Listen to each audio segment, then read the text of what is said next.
Assalamualaikum teman-teman. Perkenalkan, nama saya Ayu Sri Lestari dari kelas 12 IPS 4. Di sini saya akan mempresentasikan tentang perkembangan politik pada masa demokrasi terpimpin.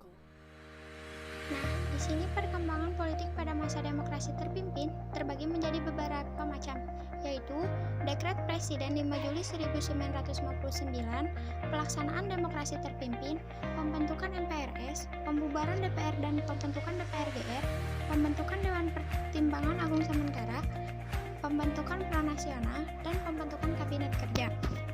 Pemilu tanggal 15 Desember 1955 berhasil memilih anggota DPR dan konstituante. Kemudian, konstituante mulai bersidang dengan pidato pembukaan dari Presiden untuk menyusun dan menetapkan Undang-Undang Dasar Republik Indonesia tanpa ada pembatasan waktu. Namun, pada tanggal 3 Juni 1959, konstituante mengadakan reses atau masa istirahat yang ternyata untuk selama-lamanya.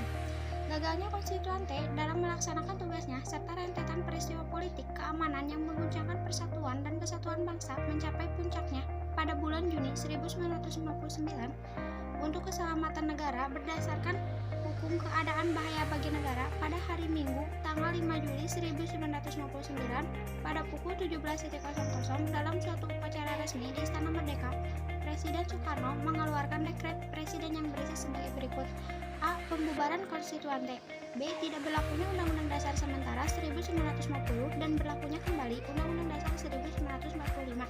C. Pembentukan MPRS dan DPAS. Berlakunya dekret presiden memiliki sisi positif dan negatif. Berikut sisi positif dan negatifnya.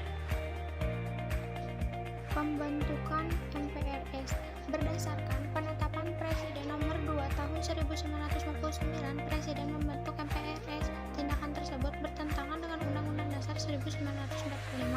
Berdasarkan Undang-Undang Dasar 1945, pengangkatan anggota MPRS sebagai lembaga tertinggi negara harus memiliki pemilihan umum, sehingga partai yang terpilih oleh rakyat memiliki anggota-anggota yang duduk di MPR. Ketua MPRS adalah Chairul Saleh, dengan tugas MPRS hanya terbatas pada menetapkan garis-garis besar haluan negara atau GBHN. Nah, bisa kalian lihat di sini ada pembentukan Dewan Pertimbangan Agung Sementara atau DPAS dan pembentukan Pranasional. Nah, yang terakhir di sini ada pembentukan Kabinet Kerja. Pada tanggal 9 Juli 1959, Presiden membentuk Kabinet Kerja.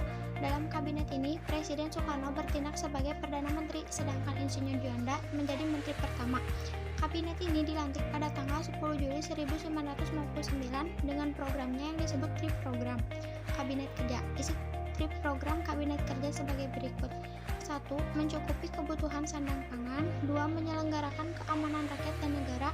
3. Melanjutkan perjuangan menentang imperialisme ekonomi dan imperialisme politik.